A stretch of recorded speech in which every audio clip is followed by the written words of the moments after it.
Welcome to Next of Kin, the Parents Podcast. I'm your host, Emma. I'm a British expat living in Dubai, UAE, with my partner and baby girl. Join me on my expat motherhood journey. I'll be discussing different topics each week and we'll be joined by some wonderful guests. Now, if you're a mum, you're short on time, so let's jump right in. Welcome back to episode 10. And as you can tell from the title, I have another fabulous guest on the show today, Julie Haydn-Higgins. She's at IG Midwife on Instagram. And if you had your baby here in Dubai, I'm sure you already know Julie. When I first thought of the idea for this podcast, she was actually one of the dream guests that I'd written down. Actually, another one of those guests is scheduled for next week. But Julie is special to me because she's been part of such a personal journey. I first had contact with Julie when I was just 6 weeks pregnant, posting anonymously on the Facebook groups, trying to get some information about being pregnant and unmarried in Dubai. And as I'm sure you've seen her do on lots of posts, she just wrote, "Come and see me," and her number. And that's exactly what I did. I popped over to King's College Hospital. We had a little chat. She gave me some reassurance as well as some advice on how to ease my already very present morning sickness. And that's what Julie does best. She puts you right at ease. Now, one thing that you need to know about Julie is that she just cannot sit still for a second. Clearly not busy enough with her own 5 now grown children. She has over 18 years experience as a UK-trained midwife, and she's another serial expat. As well as her role at King's College Hospital, she's got 2 companies and is continually working to improve maternal care in the UAE. And somehow she always finds time to fit in a good old party and a brunch. Now, although I don't like to be prescriptive for the questions for my guests, with my last 2 guests, I could kind of prepare for the kind of thing we were going to have a conversation about and where that would lead. But knowing Julie, I have no idea where we're going to end up with this conversation and how we're going to fit in everything we could chat about into just a 1-hour session in the podcast studio. So this is going to be fun. I better get over there. Hi, Julie. Welcome to the podcast. Tell me, how has your week been? Okay, actually, yeah, quite busy, as normal. Yeah. Lots of babies. Of course. How many babies have you seen delivered this week? I think we've had about 9 so far. Wow. We're only the beginning of the week, though. Yeah, it'll get busier, won't it? Yeah. And is it true that you get more babies when there's a full moon? So, theory, it shouldn't work. It should have nothing to do with the moon. But if there's a full moon, we get a lot of women where the waters have broken. Really? Yeah, and it is a proper thing. When I worked in North Devon, there was a lot of farmers' wives that were midwives, and they really follow the moon because of the cows and the milking and everything. So it's like they're in sync with the They're animals. in sync with the animals, yeah. That's And they used to come to work and say, "Oh, it's full moon, we're in for a busy night," and we'd have just an influx of women whose waters had broken. So would they actually put more staff on if they knew it was going to be a full moon? Yes, they would. That's crazy. Yeah, that's one of those old wives' tales that's actually true. That's true, yeah. So before we get into what we're going to talk about today, which is basically all about you, I thought let's do a quick fire 5 questions that pregnant people are asking. Yes. So I did Google and have a look what the pregnant people are asking, and the first thing it came up with is, how do you get pregnant? So I thought we'll skip that one for everyone. I think we know how to do that. But here we go. Here's the 5 questions. What are your top tips for easing morning sickness? So the best cure for morning sickness is pickled beetroot, but not everybody likes it. I remember you telling me this. Yeah. Not everybody likes it, but that is the best. So with my first child, I had a craving for beetroot. I wasn't sick once, I put on lots of weight. With my second child, I couldn't eat anything, and definitely not pickled beetroot, and I was really, really sick. I think that was me. Yeah. Ginger biscuits, that's another good one. Eating little and often. Yeah. And then looking at the times you feel sick and just trying to have something a bit bland before the sickness hits.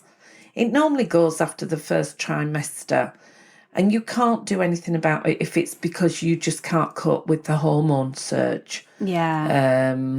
And certain things that'll trigger the sickness. So it's you thinking, I couldn't smell coffee or petrol. That just sent me sick.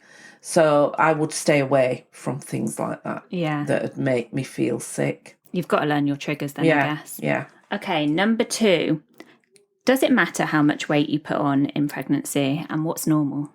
I think you need to enjoy the pregnancy. I think everybody's different. We've all got different bodies. Yeah. You might put a lot of weight on with one pregnancy, not a lot with another. Yeah. We're just all unique. And do you know, if you feel hungry, the baby needs food, you need food. I'd just go with it. I'd worry about the weight loss afterwards, not while you're pregnant. Yeah, I remember every time I went to see Dr. Armit, I'd say, have I put on too much weight? And he'd tell me to stop weighing myself. Yeah, that's it. That's every single time. But I was ravenous. I was so starving, like I needed to eat. Yeah. So my body's telling me something. Yeah, definitely. And you get people that crave different foods, and I think that's because your body wants it. So I wouldn't. I'd just, like Dr. Amit says, and I work very closely with Dr. Amit, you just enjoy the pregnancy. You're growing a human being. And stop worrying. Yeah. There's so many things to worry about, isn't there? And don't Google anything. No, I'm awful at that, though. I've even said that on the podcast. Have you? Yeah, I remember you probably the first time you met saying, stop Googling. Yeah, just ask me. Yeah, that's it. That's what you've got to do. You would have got millions of texts a day if I'd done that, though. No, but I do anyway. And it's fine. I'd rather that than you be misinformed. Yeah. Because if you're misinformed, it's dangerous. Yeah. No, I learnt that the very first time I went to see Dr. Armit because I was getting pains and I'd Googled it or I think I'd heard something on a podcast that basically made me think I was having an ectopic pregnancy. Yeah. And he was like, no, that's just your uterus expanding. That's it. Yeah. Okay, number 3, how will I know when I'm in labour? Oh, you'll know. People ask me that all the time. You do know when you're in labour. It's completely different. And the pain is intense. So you do know when you've had a proper contraction, not a Braxton Hicks. Yeah, I knew from my very first contraction. Yeah. Okay, number 4, how to choose a good doctor in Dubai. I think what you need to do is consider what kind of birth you want. Yeah. What kind of personality would suit you? So you get doctors that are very laid back. You get doctors that are very medical. And very intense, and then you get doctors that just follow whatever you want and just make sure that you're safe through the pregnancy. It's what you like, like learning styles. I think that's the same with the doctors. You need to choose a doctor, not one doctor fits all. It's all different, and you need to enjoy this pregnancy as an individual. So you need to find a doctor that you really gel with. If you don't gel with a doctor, have another doctor. Yeah, make the most of being in Dubai where we've got that choice. Yeah. Okay, so for number 5, what is a myth that is commonly thought about for pregnancy of something you can or can't do that you would like to dispel for us? So there's 2 things. One is caffeine. You are allowed a certain amount of caffeine a day, 200 milligrams.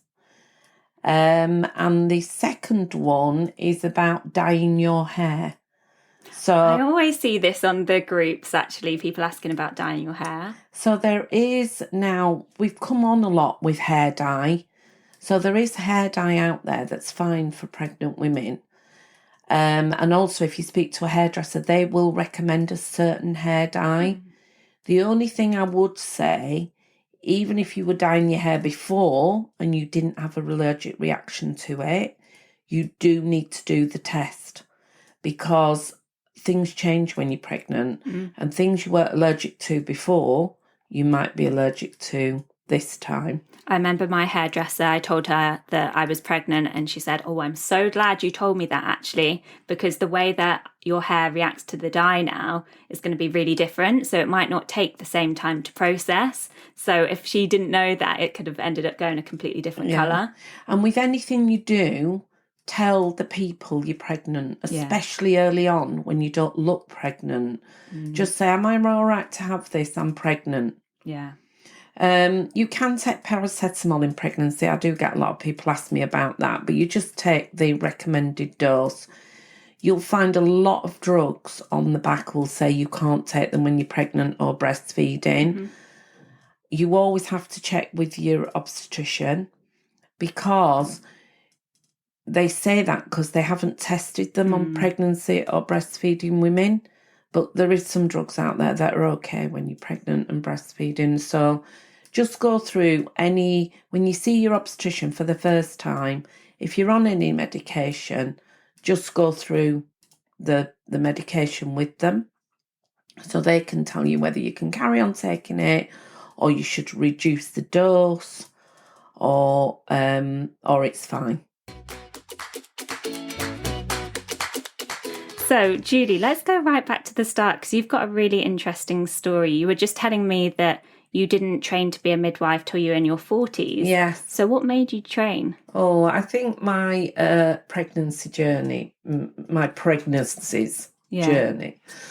So my first daughter I had at 27. I had her in Bradford. She will never forgive me for that, because the other two were born in Spain. It was a really difficult labour, as in I didn't find anybody very helpful. It was New Year's Eve, and they were sort of pushing for me to have an epidural, not that I was against anything, I really didn't know anything, and I was just happy with whatever anybody wanted to do, really. But the pushing, because they were short-staffed, because I didn't have it till New Year's Day, the pushing, I was just left for hours pushing, which now I'm older, I know that caused an incompetent cervix, right, which had a detrimental effect eventually on my pregnancies. Okay. So I felt that was mismanaged. And then my second baby I had in Tenerife, and that was literally a 10-minute labour. And then I just had how we got to the hospital on time, I do not know. Still, nobody said why it was such a short labour. They just said to me, oh, second labours are short. So you don't say to somebody, short as in 10 minutes, or short as in should have been 3 hours. And then the next baby I had after that was born at 28 weeks, pregnant. And he's fine. He's 27 now, and he's perfectly healthy. But that was very traumatic. Yeah. Plus, in Spain, the ambulance came to get him from the hospital I delivered with, and then for 24 hours they couldn't find him. They couldn't find where the ambulance had took him. Oh my goodness. So that was really stressful, as you can imagine. Plus, I had quite a big bleed after him, so I wasn't really in any fit state to be worrying, which was good, as my husband was beside himself. Yeah. And the way they look after NICU babies in Spain is very different to the way they look after NICU babies now. So in Spain, you're not allowed in the room at all. They just say, we will give you we'll give you back the baby when he's well. Oh my goodness. So you don't have any skin to skin, you don't have any of that. The opposite of what you hear now. Yeah, a complete opposite. The way they do it is there's a room that you go and have a look through a window at your child. So the first day I saw him, he was with lots of other little babies, and you just hold on to anything when your baby's in NICU. You really don't know what's going to happen. So you just like any little positive, you really like. So I was like, oh, well, at least he's not on his own. He's got his friends, you know. Then we went up the next day and he was on his own. And I said to the woman, where's all his friends gone? And she went, oh, they all died in the night. Oh my goodness. Oh, it was awful. It was just awful. And then I realised that where he was like the critical bit. Yeah. And then as he gets better, they move up a window. Right, so we were like, oh, I'll be so glad when he's in window 4 and not in window 1. But he's had no adverse effects of being premature. And from what I know now, because obviously as training to be a midwife, you do a lot of neonatal care and everything, is that in Spain at the time, they didn't over-oxygenate like they do in England. So that's why he's never had any trouble with his eyesight or anything like that. Interesting. Yeah. So you've had such a varied journey with each of your pregnancies, which is probably why you're so understanding as a midwife. I'm so passionate as a midwife. And then sadly, I did have another pregnancy after that, and that was Oliver, and I had him at 24 weeks, and he only lived 11 hours. Oh, I'm so sorry. And then we were told that we couldn't have any more children. So we did think we couldn't have any more children. And also, I had been for some tests in England. We'd moved back to England, and I had been for some tests, and they said I didn't ovulate. And then they diagnosed the incompetent cervix. Oh, so you'd got through quite a few pregnancies without, and they only did it from the history and then going and getting my medical notes from the various hospitals. I had Oliver in Singapore. That was a very weird experience, to say the least. They're not a bit sympathetic there. That was a bit hard going. And then 7 years later, I was pregnant, and it was just such a shock. And then really, really, the anxiety took over like you wouldn't believe. And even though I was in England, it was very disjointed, the information. So I had to go and have a cerclage put in. So that's when they stitch your cervix inside, a bit like one of those handbags with the drawstring. Yeah. So that's how they do it. And nobody told me. And remember, I wasn't a midwife or medical for that matter. So nobody told me I'd bleed really badly afterwards. So that must have been a right shock. So that was a shock. And then nobody told me that at 22 weeks, my cervix would try and open, but the cerclage would stop it from opening, but I would lose maybe drops of blood or water. So at one point I thought my waters had broke, and they tested my waters, and a midwife told me they had broke when they hadn't. Oh my goodness. And then they decided to keep me in hospital. So at 22 weeks, I had to stay in hospital and turn a little bit upside down. And then at 28 weeks, they let me out of the hospital. But in the end, my anxiety was so bad, they had to scan me every day. Because I didn't sleep or anything. I just thought the same's going to happen again. And then at 28 weeks, they let me go home. And then I actually didn't go into labour till 34 weeks pregnant. But they wouldn't let me have a vaginal birth. I had to have a C-section. So I literally started labour about 5:30, and by 6:10 he was in my arms. And was that the biggest relief? Oh, it was just lovely. The other thing as well, I didn't want them to take him away. No. And I've got to say, North Devon District Hospital, they were just unbelievable. They made sure he stayed with me, even though he was grunting a bit. Yeah. They made sure he stayed with me, and I just really wanted to take him home. The only thing that happened with Max is the breastfeeding was so difficult. I think I'd got myself so anxious throughout the whole thing that my milk just didn't come in like it should have done. And I was really grateful to a very stern matron-like health visitor that said, we're going to have to take him in if you don't give him a bottle. So I didn't exclusive breastfeed all my children anyway. But then you need someone to make that decision. Yeah, you do. You just need somebody to just give you a bit of common sense. Yeah. Because however you feed your baby is fine, yeah, really. Exactly. It's all about the baby thriving and gaining weight. And then 2 years after that, I adopted a little boy.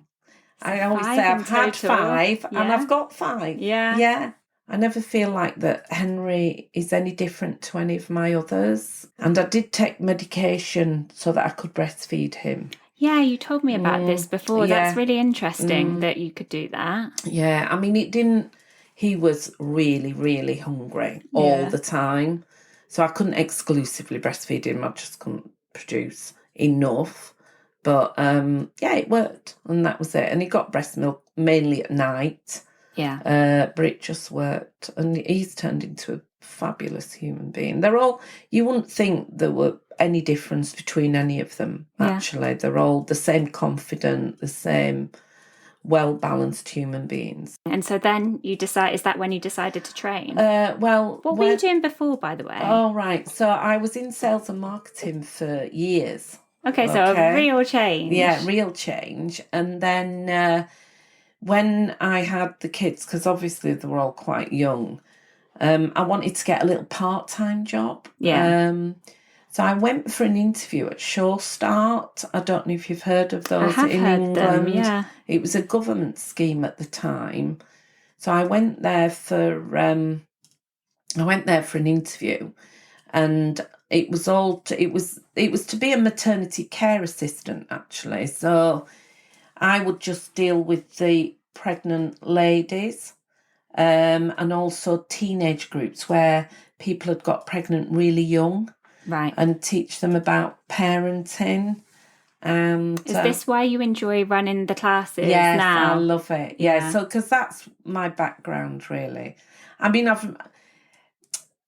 Sure Start was only set up in really deprived areas, so the everybody was a bit challenging. They didn't engage with health visitors or midwives or even healthcare. Some of them free birthed at home, so they'd have no antenatal care, no nothing. So it was about making a community.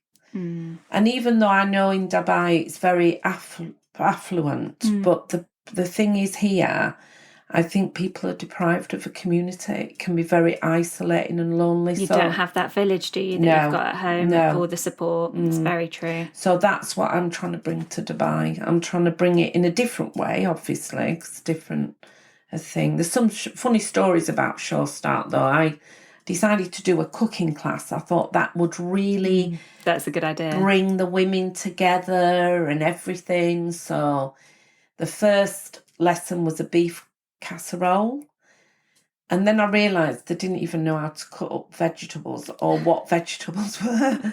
So we went back to basics. So the first course we did was how to cook an egg. Oh, that my was goodness, the first one. Really basic. Then mashed potato. They all wanted to know how to do mashed potato. And then I let them lead. So they led on what they didn't know. And then we just progressed and progressed. And the same women came to me for 8 courses. So by the time we got to the 8th course, they could do the beef casserole. Amazing. So we started off very basic, as I had all these lavish dishes, thinking that they'd really like them. But no, we had to just go down. How funny. And you've mentioned there a few different places you've lived. So you're a bit of a serial expat. Yeah. Where's been your favourite place to live? Here is my favourite place to live. Before here, I would have said Singapore. I loved Singapore. Really, it's quite similar, isn't it, to Dubai? I've never been, but it seems to be quite similar. It is, except here you don't get the humidity. I mean, I know it's summer now, but you do get the fresh air here. Yeah. As in Singapore, it's permanently humid, and there's less people here. In Singapore, there's a lot of people. Would you say Dubai's your favourite place to bring up kids? I know they're a bit older and you've moved a bit later, but I think a lot of people that live in Dubai and have families here worry about whether it's the right place to bring them up and send them to school. 100% it's the right place to bring them up. I actually didn't want my children to go through the English education.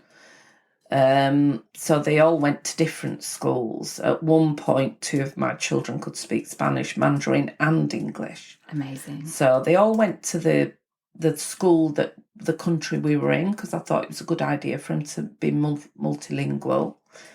But here, if you can afford it, I mean, the schools are just fantastic. And the nice thing is, everybody here wants to high achieve. So even when we went back to England, we actually put our children into a village school that was quite far from where we lived, but it had so little children in the school that they had to combine 3 years at once just to get like 10 in a class. But it was a very good school, and the headmaster was a maths genius, and all my children are fantastic at maths. And that has really, really put them into good stead for anything they want to do. Well, something that I've noticed about people who are brought up here as opposed to England is how confident they are. And I don't think confidence is something that's prioritised back in the UK. I came out of school not very confident at all, and I've had to build that back up. Whereas people here, they seem to come out of school and they're happy to be entrepreneurs or go through big life changes. I honestly think you cannot give a child a better gift than love and confidence. You just cannot. My children, all overconfident. When they're about 9, they just get on people's nerves when they're overconfident. Oh, 9-year-olds are a bit annoying anyway, aren't they? But then after that, they just have a new confidence. And I think just little things, letting them do little things like when my girls used to go shopping, I used to let them choose their own clothes. And then when we came back home, say there was something wrong with the outfit, say the stitching was wrong or something like that, or they'd seen something, I'd go, right, we're going to take it back, but they would take it back. Yeah, I think that's actually really important, is to get children used to speaking to adults. That's it. Because I remember being quite a shy teenager just when it came to adults. Yeah. And I guess my parents just let me be like that, which is great. A few of my friends were the same, but I kind of wish now that they pushed me to make me go and speak to the adults. I used to push my girls. And I think the boys were a lot quieter. So teenage boys go really quiet. Yeah. So it's just trying to get them to talk about their feelings. Yeah. Not in great depth, but, have you had a good day? And we all used to sit round the table and have tea. And we used to go around the table, me and my husband, and say, what did you learn today? What was the best thing that happened to you today? What was the worst thing? I love that. I do something a bit similar whenever we remember, and I do, what 3 things are you feeling grateful for today? And what do I normally do? What 3 things have you done well today? Yes. Yeah. But we haven't done that in a while, so I need to get back to that. Yeah, no, I think it's a very good thing for children. And also be open and honest, because obviously I had quite a lot of kids around my table, the 5 of them. Charlotte, once we were sat around the table and we all laughed at this, but this is really uniting the family. So Charlotte said, how was I born? And I said, oh, you came out of my vagina. Okay. And then Alex went, how was I born? I said, you came the same way. And then Joshua came the same way. And then Max came out the sunroof. Yeah. And then Henry came out of somebody else's. Yeah. You know what I mean? And we all laughed about it. And that just makes it all right. Yeah. You know what I mean? And I think to be honest with your children is really, really important. When we decided to adopt Henry, and we have had him from birth, we decided to be really honest with him. Mm-hmm. And we did try and do it so that he could have a relationship with his biological mum. And they know each other. I wouldn't say they're close, but, he knows who she is. He's got a phone number if he ever wants to ring her. I just think it's really, really important. Actually, it kind of leads me on to something I was just thinking about. One of the best things I learned from you in one of the classes that we did together was probably going to be quite surprising to you, but it was that you can just hold your baby as much as you want and give it as much love as possible. And I think we're marketed to, as pregnant people, to get a docatot, a bassinet, everything to put these babies down. No. And you said, no, that baby's just going to want to be on you and it's fine. Yeah. Don't worry about it. That was such a big learning for me. Yeah, and it is. And you just need to hold these babies. Yeah. The confidence they have when they've been held. I never put any of my babies down. We used to tag team, me and my husband. I think he tag team because he wanted to lay on the settee with the baby. But anyway, it worked. That's the best feeling, though, isn't it? With the baby on top of you and you're just watching telly. Yeah. So, you've just got to hold these babies. You just got to remember there's nothing in these babies' brain. What you don't want to put in it is anxiety, abandon. You don't want any of that in the brain. And there shouldn't be. That baby's been with you for 9 months. Yeah. Well, why would then you want to put it into something that's foreign to them? And they really thrive on it as well. The babies that have been held, 100%, when you see them, you know they've been held because they're confident. They've got a different confidence to other babies. And I really do as well think I'm going to start some workshops in holding your baby at the beginning, because some people are quite frightened of babies. Well, it is a scare, isn't it? Because they're always so much smaller than you remember any baby ever being when they come out. So I can see why it seems so scary. Yeah. And when you're pregnant, you don't realise you're going to have a baby at the end of it. Yeah. Actually, I had that realisation on the way to hospital to have the baby. Yeah. And when they told me I was 10 centimetres dilated and we're going to start pushing, that's when I had a cry and said, are you sure we're ready for this? Well, you are ready now. And it's okay as well to say to parents, you know, when you have your baby, you might not have this overwhelming love. You might not have it for a few days or a few weeks because it's a shock. Yeah. It is a shock, and people deal with shock differently. Yeah. And that's okay. It doesn't mean to say you're not going to love your baby, because you're looking at the baby and you're thinking, I'm responsible for you. And even though you were growing a baby and knew that you'd have to bring it up afterwards, don't dawn on you till you see that baby. Absolutely. And they also can be so full of character. I said this on my podcast a couple of episodes ago about how when Bonnie came out, she had so much character, but you don't actually know her. No. So she was doing these things like she kept chewing on her blanket, and she's only like an hour old, and we're thinking like, who is this little tiny puppy? And now we look back at that and we're like, oh yeah, that is so Bonnie, always chewing, got something in her mouth, acting like a little puppy instead of a baby. But at the time, you don't know this little baby, you have to get to know them. My first baby, Charlotte, was quite cross, so she'd frown at people all the time. And I'd think, oh God, maybe she don't like us, she'd be frowning at us all.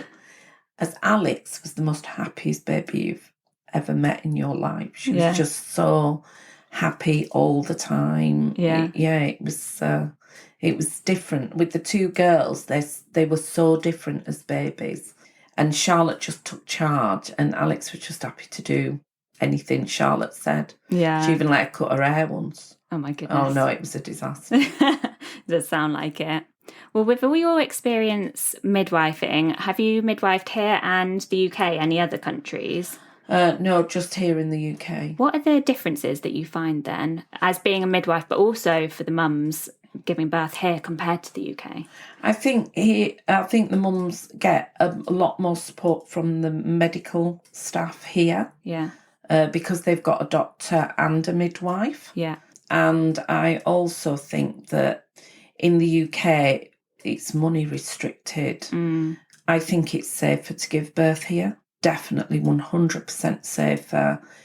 In the UK, there's a big thing before they call a C-section. Here, they just call it straight away if they thought anything was amiss. Well, something that I hear a lot here is that maybe the doctors go to C-section a bit too quickly. I don't think so. You don't think so? No, That's I think reassuring. Safety is paramount. You've grown this baby for 9 months. Let's all be safe. I don't think you shouldn't take any risks. If that baby's struggling inside you, then that baby needs to come out. It's better out than in, that's what I say. Absolutely. In England, they would leave you, and even nice guidelines say they can leave you.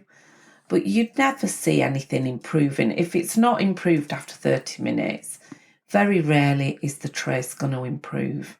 Okay, that's quite good to know, actually. That's reassuring, I think. But it's always a woman's choice. Always. And that's important to say, isn't it? Because a lot of women feel like it's all just getting done to them and that they don't have a say. Yeah, they definitely do have a say. I think that's a good point about hypnobirthing, because it kind of empowers the woman, doesn't it? What's your thoughts on hypnobirthing? I think it's good to help you cope with the pain. Yeah. I think for the pushing with your first baby, you have to think of a watermelon and a donut. And you do have to push that baby out. Oh, yeah, because it does like to say that you're going to breathe out the baby. Yes, and that's not No way. realistic. And I just think that just particular saying, I think is setting up women to fail. Yeah. And I don't like that. I don't like any information that could set a woman up to fail. I just think you've always got to be open-minded with the birth. Nobody can tell you how your birth's going to go. We just have to go along with it, make sure it's safe, make sure you're in control, you're getting the birth you want. And if anything deviates from the norm, we just need to be honest with you and then tell you the decision that you should be making. But at the end of the day, that's your decision. Because us Brits are very used to the NHS, and you go to see a GP who then sends you to someone else and you're kind of on that track. When I moved to Dubai, I put off going to the doctor for ages because I just didn't even understand how it works. So say I am newly pregnant, new to Dubai, I'm a Brit. Where do I even start when I find out that I'm pregnant? You just go and book in with an obstetrician. That's Go and pick your doctor. Yeah, just go pick your doctor. And a lot of people contact me and then we do it from there. But yeah, you just go and pick a doctor. How soon should you be doing that? I would go for a 6-week scan because just to make sure the baby's fine. And make the most that you can do that here as well. And also make sure it's not an ectopic pregnancy. So I think it's really important to contact somebody as soon as possible, just to make sure you're on your pregnancy vitamins, your folic acid.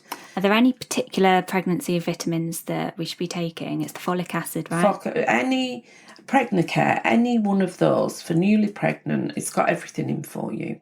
Okay, because your body is compromised.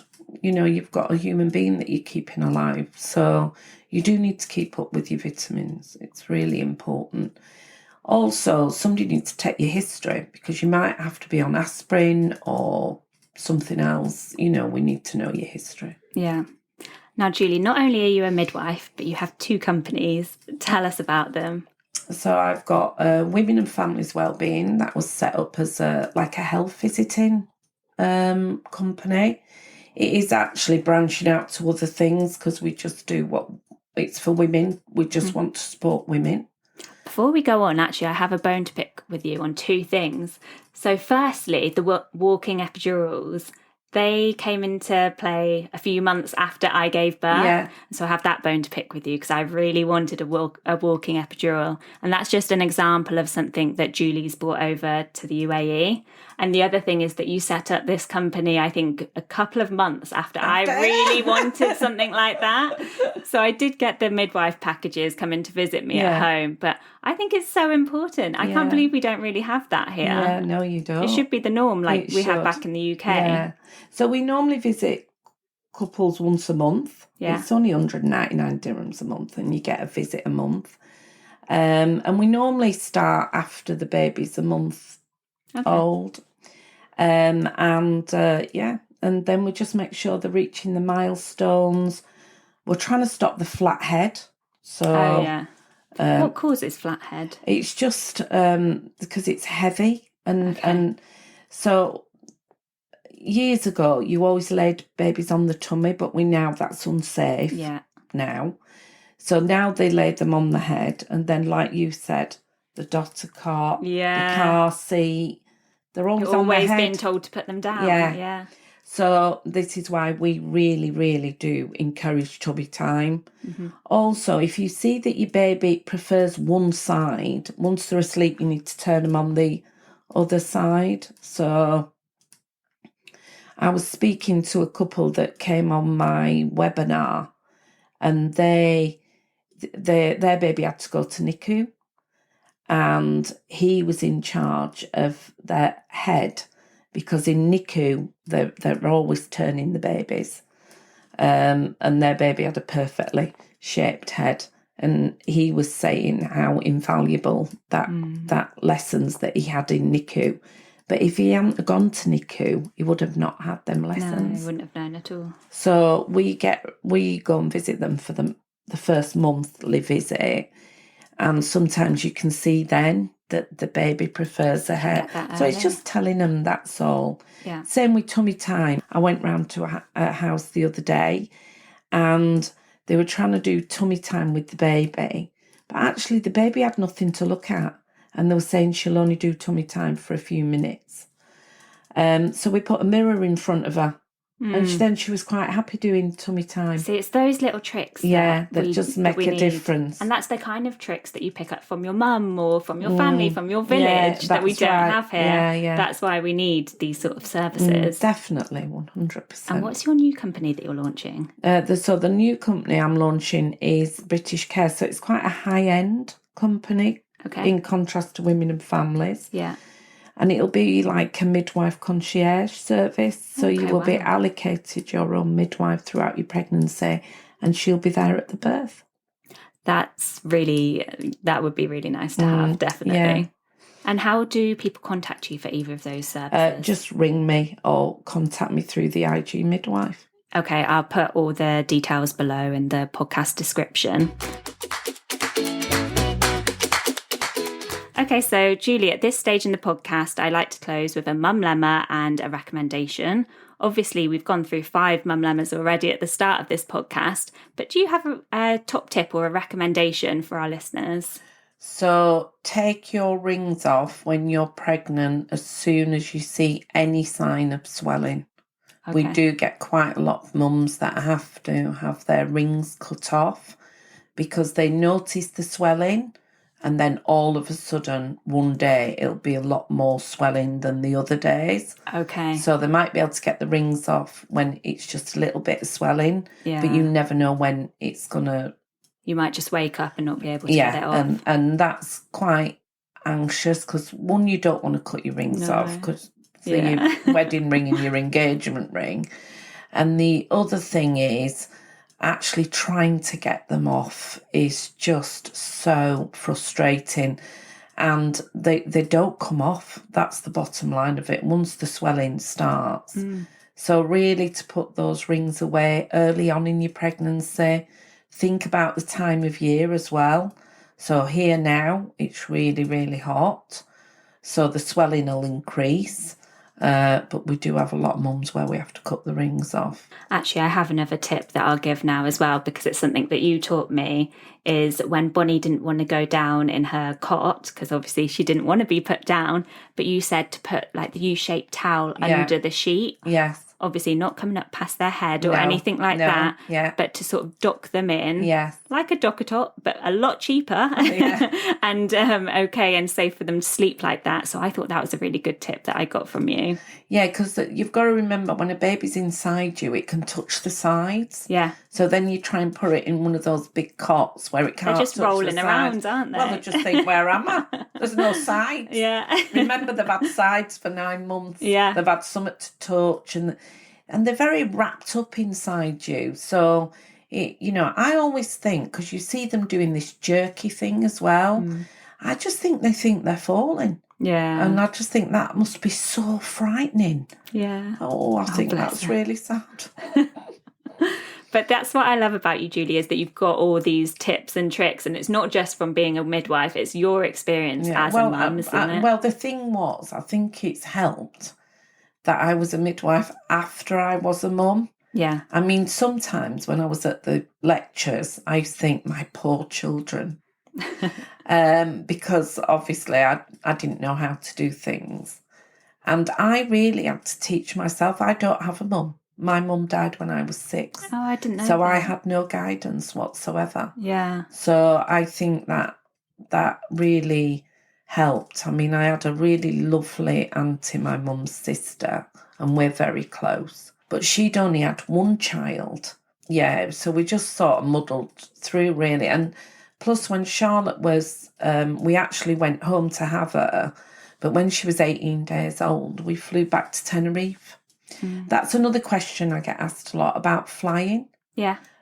So flying with a baby, you can really fly with a baby at any age. But what you've got to make sure is the baby's feeding on the way up and feeding on the way down. Plus, the being up in the plane can upset the baby's tummy. So they can have really bad runs while they're up there, and they can vomit a lot. But it doesn't mean they're ill. They're just not liking the flying. So make sure you change your clothes for the baby, change clothes for you, change clothes for your husband, and lots of nappies and bibs and things like that. See all these top tips we're getting from you now. But yeah, we absolutely do have that with Bonnie. She always cries at a certain point as well when you're going down. So it just breaks my heart. So it's just where the pressure, where it hits her ears. Yeah, I had it the same when I was a child. So I do really feel for her.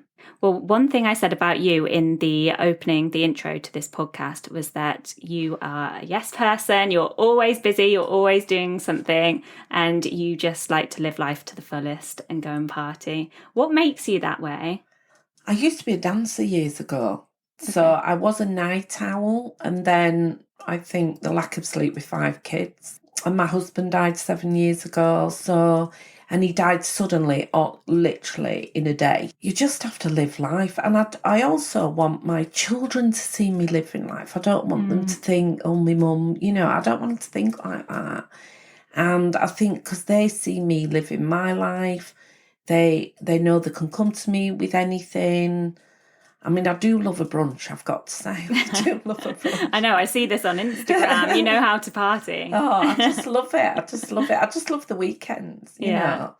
And I love that you do live life to the fullest. I think you have to, because you just don't know how long you're going to be here. You just don't know. I'm hoping to be here a lot longer, I've got to say. Yeah, you've got lots to do here in the UAE for the mums, so you better be. It's what I like doing. I don't even see that I've got a job, really. I just love what I do. Yeah. Well, thank you so much for coming on the podcast. I think that's a good place to end.